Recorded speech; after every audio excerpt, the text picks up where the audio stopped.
সুপ্রভাত। বাংলাদেশে এখন সুপ্রভাত। সারা রাত রেড ওয়াইন খাবো। আমার নিজের টাকা দিয়ে আমি মদ কিনেছি। এখন মদ খেয়েছি। মদের সমস্যা আছে। আমি এখন মদ খাবো। 3 বেলা ভাত কাজ করি।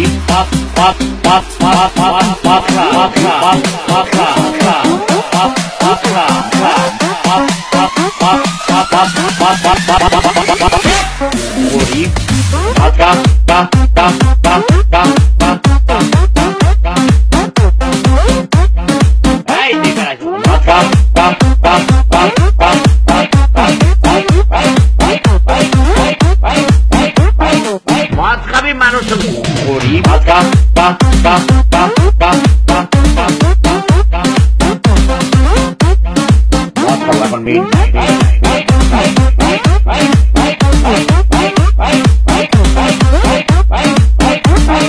আমি এখন মদ খাবো।